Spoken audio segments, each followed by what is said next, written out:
Oh, welcome back, folks. Right, before the break, we were taking a look at some of the highlights there, Van der Stel and Hamilton's. Lots of action on the cards then. All right, Dylan, let's quickly talk about it. We spoke about it earlier on. If we look at that Super League, the Super League A at the moment, folks, let's quickly take a look at the log here. Durbel sitting in the top, followed by Villagers, Hamilton's, False Bay, UCT, and Van der Stel. And then it's Helderburg, Tygerberg, SK Warmers, Unionville, Brackenfell, and Stellenbosch. And then at the bottom, UWC, Kales River, and St. George's. All right, Dylan, we've got you here now. You want to make sure that you are aware in terms of log positions at this stage. You want to make sure you are either sitting 1 or 2, because those 2 teams go automatically into semi-final. Yeah. And then the next 4, so you go your top 6. So 3 will play 6, and 4 will play 5 in a quarterfinal. So you want to make it up into the top 6, and then bonus will be either first or second. So you do not want to be around position 7 or 8, 9 now. You do not. You want to cover at this end of the early. league, you do not want to be between 6 and 9, because it is a very, very tough place to be with having to see what other teams do. Yeah. All right, Renzel, and your thoughts on it? Although I know we spoke to you about this last week. But, yeah, it's just looking at the log, chaps. I think this time of the season, I think our 1 to 4 is sorted. Just looking at the log points. So I still think, up till number 10, there's a slight chance, depending on who plays who, in the next, 4 or 5 games. all right, let's take a look then at Helderburg against Villagers. This was Helderburg with home ground advantage over the weekend.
Right, there we go. Halftime then, Villagers leading 22 points to 10. Renz, your thoughts?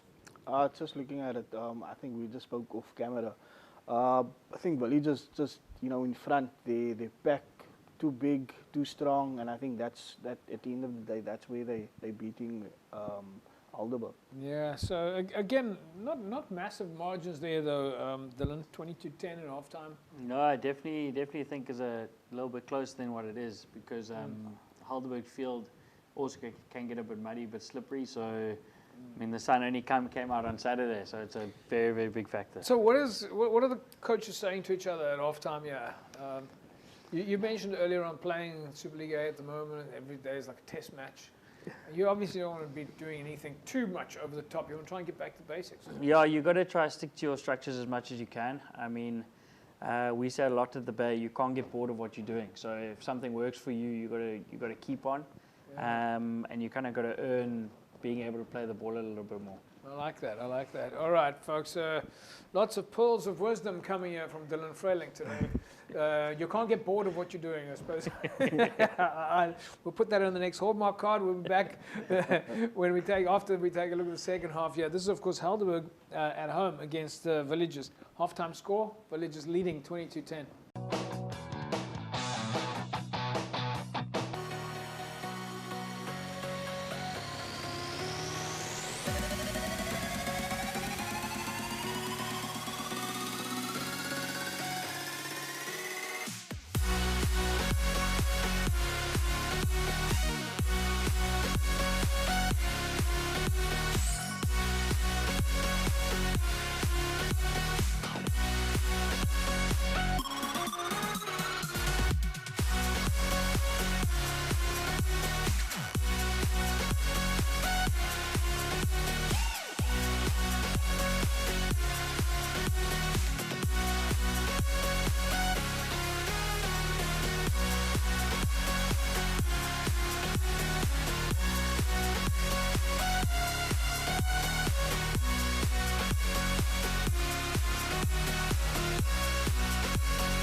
All right, there we go. Final result then, of course, in favor of Villagers, 39-22. All right, Dylan, you said it earlier on. So just looking at things then for Helderburg. It was a win then for Villagers there, playing away. Helderburg are currently number 7 on the log. They've got 27 points. Van der Stel is that number 6 on the points. They've also got 27 points. But the thing about Van der Stel and UCTs, they've got games in hand. The pressure is now starting to rise a little bit for the likes of Helderburg and SK Women's and Unimol and Brackenfell. Yeah, I think they've got to take as many points as they can get at the moment. They kind of wouldn't say throw a Hail Mary because you never know what happens in this league.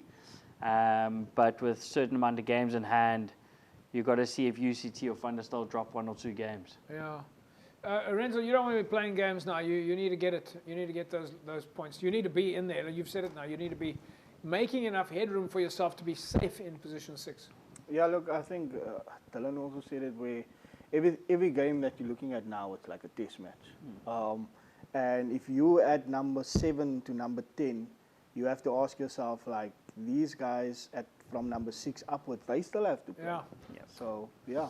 All right, folks, let's quickly take a look at some of the results then in Super League B. It was NTK. Well, they had a win over CPUT over the weekend. Kraaifontein with a win over Hamlet, 61 points to 19. Macassar scored that 39-27 win over Goodwood. Franschhoek with a win over Vineyards. Hansen Arts went down to Belhar, and then Primrose with a win over Kylemore. So some big results there. Let's quickly give you the logs then in Super League B. And it's Belhar sitting at the number top of the log in first place. Franschhoek, Kraaifontein, Primrose. Goodwood is at position 5. Collegians at 6. And then followed by NTK, Macassar, Hamadias and Hamlets. Renzo, quickly taking a look at that before we go to the break. Any team that you think there is in danger and is really going to have to move quickly? Sure. Probably a bit of a difficult question. It's a difficult question, but just looking at it, NTK, Macassar, they still have a chance to get into that top 6 though. Yeah. All right, folks. Dylan, would you like to say any team there that's at risk? Sure, I'm not too sure. Any team around there could pull off something very strong. Yeah, all right. Okay, folks, we'll talk more about that after the break. Don't go away. Back in a sec.